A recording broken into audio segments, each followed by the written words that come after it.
It's 2 a.m. in a maximum security prison in California. The guards think it's just another quiet night. But behind these walls, a single message is about to change everything. A scrap of paper, a whispered code. Two words that strike fear across the state. Green light. In minutes, men in dozens of prisons will move, obeying orders from people they've never even met face to face. Rival gangs will pause, alliances will form, and the shadow of a single organization will stretch across the entire California prison system. How did a small gang of Latino prisoners become the most feared power in one of the largest prison networks in America? And what happens when the people behind bars are the ones really calling the shots? That story starts here. Before the Mexican Mafia became a criminal empire, it was just a handful of young men trying to survive inside the prison walls. The year is 1957, and the place is Dual Vocational Institution in Tracy, California. Prisons were dangerous. Violence was everywhere. Latino inmates were easy targets, and life behind bars was a daily fight to survive. One man, Luis Huero Buff Flores, realized that survival wasn't enough. He had a radical idea. If we unite inside, we can protect ourselves and gain power.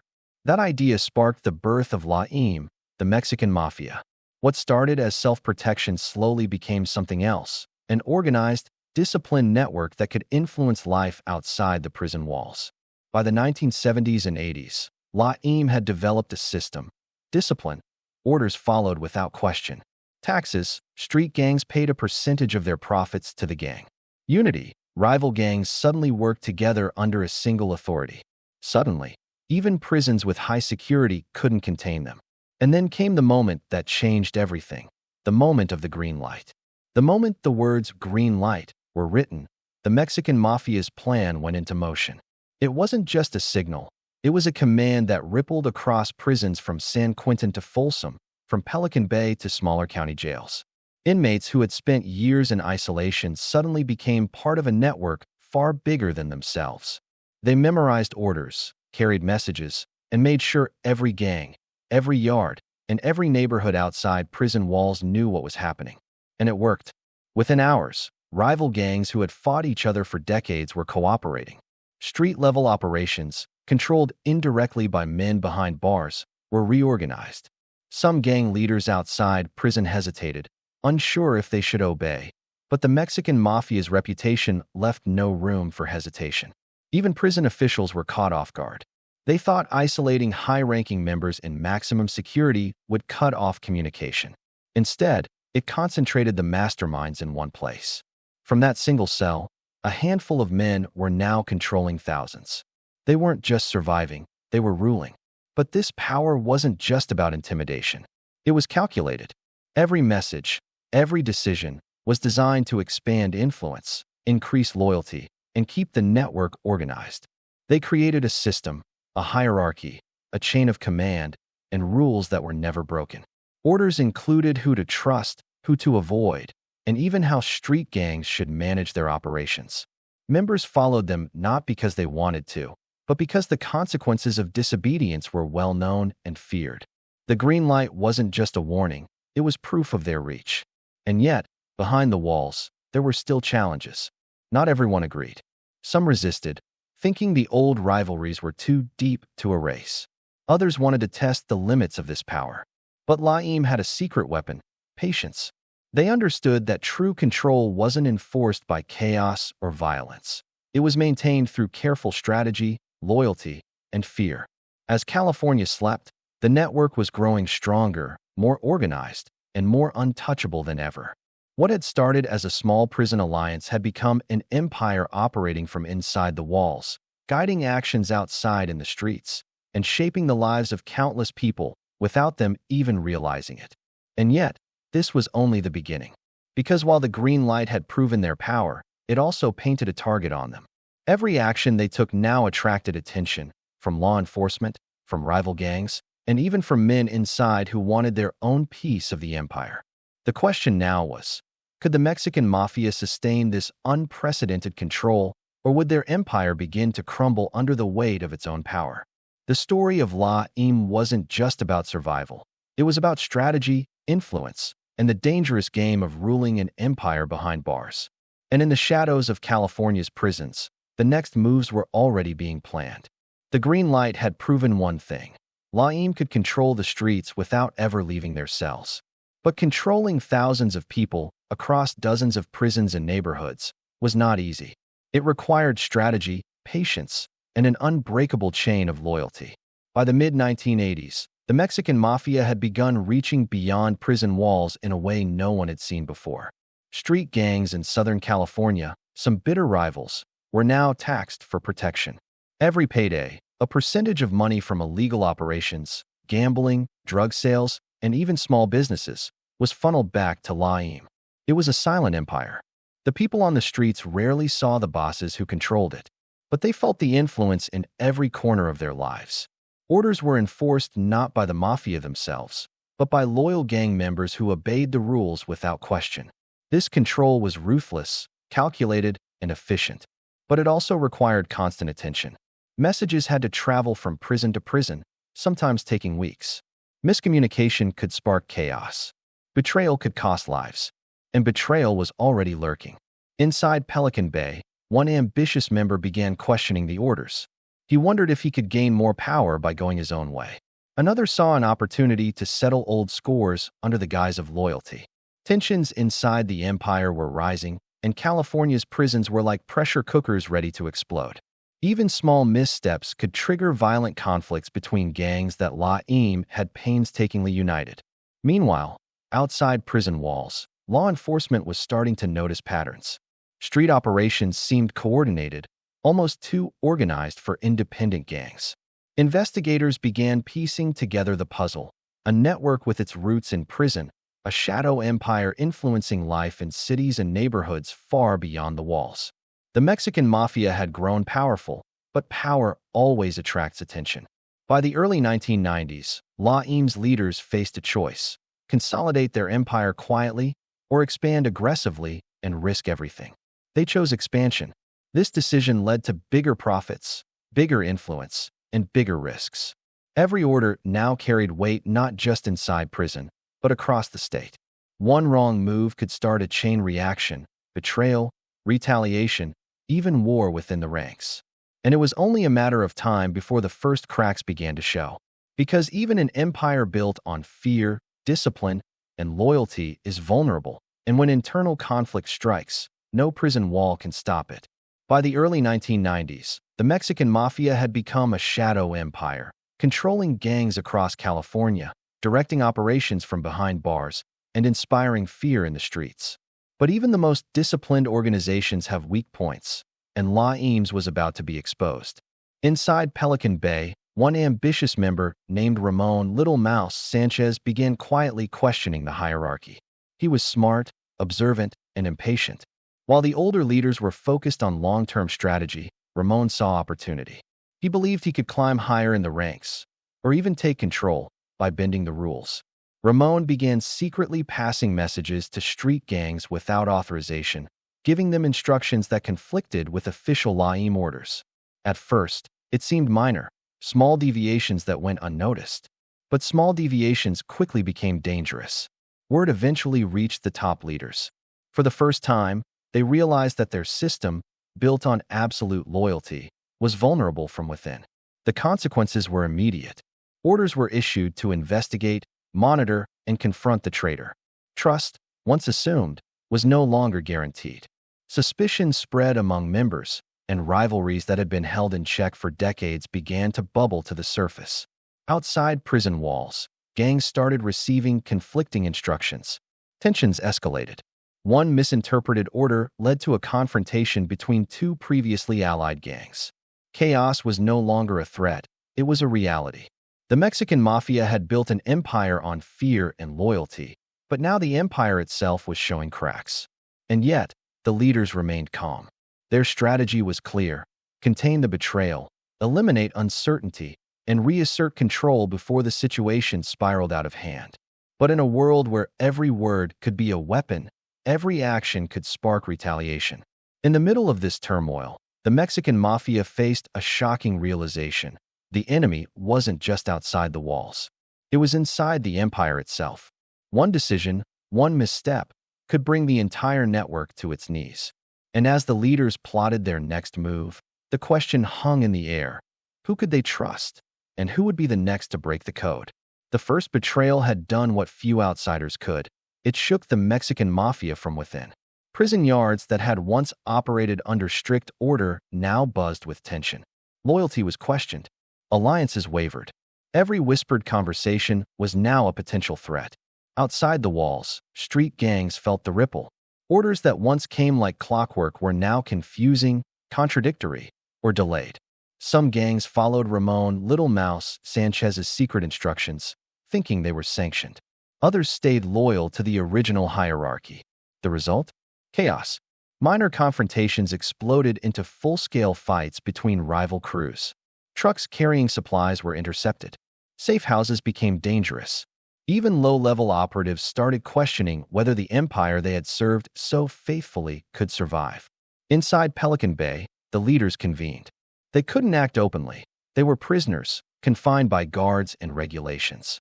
But they had tools they had refined over decades: trusted lieutenants, coded messages, and the loyalty of men willing to enforce their orders outside the walls.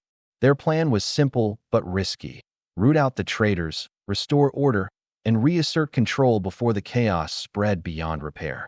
But with tension running high, even careful plans could fail.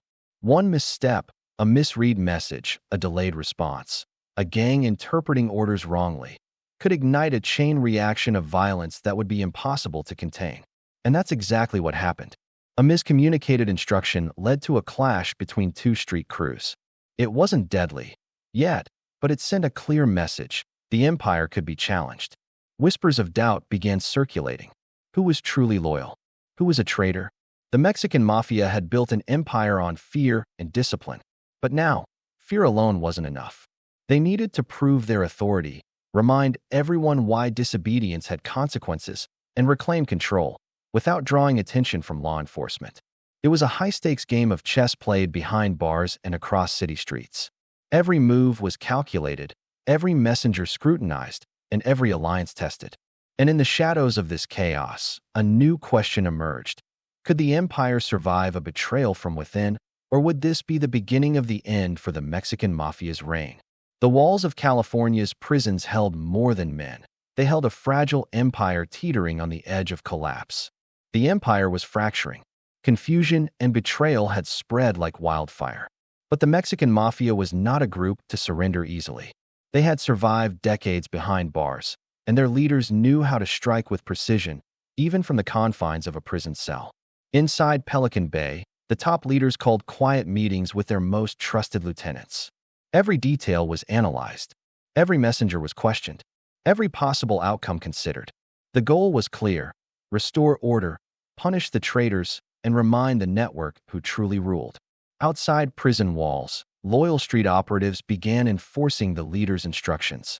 Rival crews who had started testing boundaries were reminded of the consequences of defiance, not through reckless violence, but through strategic pressure and intimidation. It was a subtle, psychological control that few could resist. Ramon Little Mouse Sanchez had overplayed his hand. His secret alliances were exposed, and the leaders used him as an example, showing that loyalty was not optional. The message was clear: the empire could absorb chaos, but betrayal would not be tolerated. Yet, the process was not simple. Some gangs resisted, and old rivalries flared unexpectedly. The leaders had to navigate these conflicts carefully, balancing punishment with strategy. Every decision carried risk. One wrong move, and the fragile network could collapse completely. Even within the prison, tension ran high. Members whispered, watched each other, and questioned whether they could trust anyone. Every corridor, every shared yard, was a chessboard. Moves were calculated, alliances tested, and power constantly measured. But slowly, order began to return. The Mexican Mafia was proving why it had endured for decades. Through discipline, influence, and carefully executed strategy, the empire was reclaiming control. The chaos that had threatened to unravel them was being turned back into a tool of dominance. Yet, while the immediate threat of betrayal was handled, new challenges were emerging. Law enforcement was watching more closely. Rival gangs outside the network were testing limits. And inside, ambitious members were already plotting the next moves. The empire was stable for now, but only just. And in a system built on fear and loyalty, the line between survival and destruction was razor thin. The Mexican Mafia had struck back, but the real question remained. Could they maintain control long enough to secure their power for the next generation? By the mid-1990s, the Mexican Mafia's empire was at its peak and under its most intense scrutiny. Law enforcement had started noticing patterns, coordinated actions, consistent tax collection from street gangs, and an unusual level of control over rival crews. Investigators realized they were dealing with an organization unlike any other. Most gangs operated on the streets, visible and chaotic. La Eme, however, had perfected the art of invisibility. They ruled from behind bars, yet their influence stretched across the state. To counter them, authorities began infiltrating the network. Informants were planted in prisons. Phone calls were monitored. Every movement outside was tracked. But for every tactic law enforcement used, La Eme had countermeasures. Inside, the next generation of leaders was stepping forward. Younger members had watched the empire grow, learned its strategies, and understood its codes. They were ambitious, ruthless, and smarter than many realized. Some were loyal to the old guard, while others quietly began plotting their own paths to power. Tension between generations created new challenges. The older leaders demanded discipline and adherence to tradition, while the younger members pushed for innovation, faster expansion, and bolder actions on the streets. At the same time, law enforcement pressure meant every decision had consequences beyond prison walls. Every message sent, every order given, could be intercepted. The empire had to adapt or risk being dismantled. Despite these pressures, the Mexican Mafia's influence remained strong. Street gangs continued paying their taxes. Orders were still obeyed. Alliances held, at least for now. But cracks were beginning to form in subtle ways.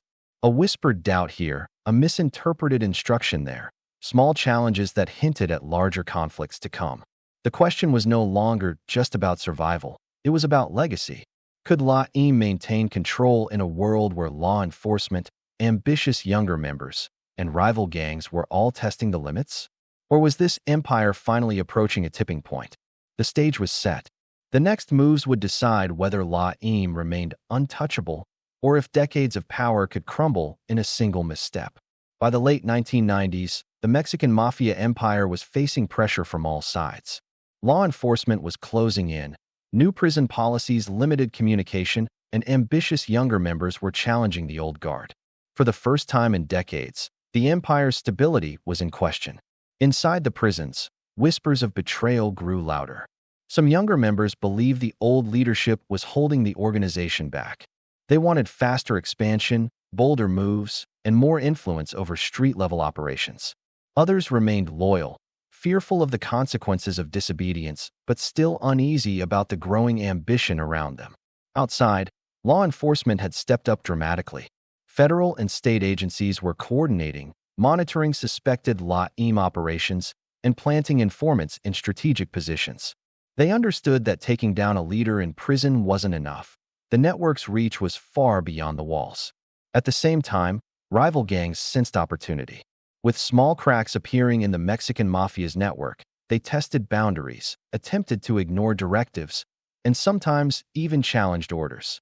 Inside Pelican Bay, meetings between leaders became tense and strategic. Every word, every decision carried weight. Loyalty had to be reaffirmed. Rules had to be enforced. And every move had to consider both the streets and the prison yards. Then came the first major confrontation. A young lieutenant openly defied orders, believing he could outmaneuver the older leaders. This defiance sparked a chain reaction. Messages were sent, alliances shifted, and a test of loyalty rippled across the empire. The Mexican Mafia had survived chaos before, but this was different. For the first time, they weren't just fighting street-level disputes. They were fighting the future of the organization itself. Every action, every retaliation, could either solidify their control or shatter it entirely. The empire stood at a crossroads. Could La Eme adapt to these new pressures, balance the old and new generations, and withstand the growing scrutiny of law enforcement? Or would this moment mark the beginning of the end for the organization that had ruled California's prisons for decades? The answer was still unfolding. and the consequences would reshape the Mexican Mafia forever. By the early 2000s, the Mexican Mafia's empire was facing its most formidable threat yet. Law enforcement agencies across California, federal, state, and local, had finally begun to coordinate. Their goal was clear: dismantle the prison-based network that controlled gangs, street operations, and illegal economies throughout the state. Investigators had spent years gathering evidence. Phone taps, informants, financial trails, and intelligence from rival gangs all painted a clear picture. La Eme was not just a gang. It was a sophisticated organization, and the authorities were ready to strike. Inside the prisons, the Mexican Mafia felt the pressure immediately. Several high-ranking members were arrested on conspiracy and racketeering charges. Some were transferred to new facilities in attempts to break communication channels. But even with leaders removed, the network remained surprisingly resilient. Yet the empire was not unshakable. The arrests emboldened ambitious younger members who had long been chafing under the old leadership. Factions emerged. Loyalties were tested. Every decision carried more weight than ever. One wrong move, one misinterpreted order, could ignite an internal war. And the Mexican Mafia knew it. Leaders responded with a mix of strategy and intimidation. They reinforced loyalty through rewards for obedience and subtle consequences for defiance. Communication became tighter, coded messages more precise, and every member reminded that the survival of the empire depended on unity. Meanwhile, outside the walls, street-level enforcement became chaotic. Some gangs followed orders, others resisted. Clashes flared, but carefully orchestrated interventions by loyal members prevented full-scale breakdowns. It was a dangerous balancing act. The empire had to fight external pressure from law enforcement while suppressing internal rebellion. Every day was a test of influence, power, and control. And just when it seemed the Mexican Mafia might regain stability, a shocking twist occurred. A trusted lieutenant was revealed to be cooperating with authorities. The betrayal sent shockwaves through the network. Fear returned, stronger than ever. Trust was fragile, and the empire faced the terrifying reality. Even the most carefully built structures could crumble from within. The Mexican Mafia had survived decades of chaos, betrayal, and external pressure, but now, more than ever, the stakes were life or death. Not just for the leaders, but for the empire itself. The Mexican Mafia had survived decades of chaos, betrayal, and relentless law enforcement pressure. But by the mid-2000s, everything was on the line. The empire that had ruled California's prisons was facing its ultimate test. Could it endure the perfect storm of internal rebellion, street-level defiance, and federal crackdowns? Inside the maximum security prisons, leaders orchestrated their moves carefully. Ambitious younger members had to be controlled, loyalists reinforced, and traitors neutralized without igniting full-scale conflict. Every decision was calculated, every action scrutinized. Outside, law enforcement launched a series of coordinated raids. Key operatives were arrested. Networks were disrupted. Street operations were shaken. It seemed, for a moment, that the empire might finally collapse. But the Mexican Mafia was built to survive. They adapted. Loyal members stepped up. New leaders emerged, combining the discipline of the old guard with the ambition of the next generation. Orders flowed in secret, alliances were renewed, and the organization endured. It wasn't perfect. There were losses, arrests, and betrayals. Yet the empire's core, the structure, the influence, and the fear it commanded, remained intact. The Mexican Mafia had faced the ultimate test and emerged, scarred but unbroken. This final showdown proved one truth. La Eme was not just a gang. It was a carefully built network, a shadow empire, and a force that could endure the most extreme pressures, both inside and outside prison walls. California's prisons would never be the same. Street gangs and rival networks had learned that the Mexican Mafia's reach extended far beyond the walls. Their influence, though tested, remained a dominant force, a testament to decades of strategy, discipline, and ruthless organization. The story of the Mexican Mafia is not just about violence or crime. It is about power, survival, and the complex dynamics of loyalty and control in one of the world's most notorious prison systems. And while the empire continues to evolve, its legacy remains, a chilling reminder that even behind bars, power can be absolute. If you thought that was intense, you've just seen how a handful of men behind bars built one of the most powerful criminal networks in history. Hit like, subscribe, and comment. I survived the story of La Eme. Share this with anyone who loves real-life crime, prison documentaries, and stories of empires that thrive in the shadows. The Mexican Mafia's story is far from over, and the echoes of their power still resonate in California today.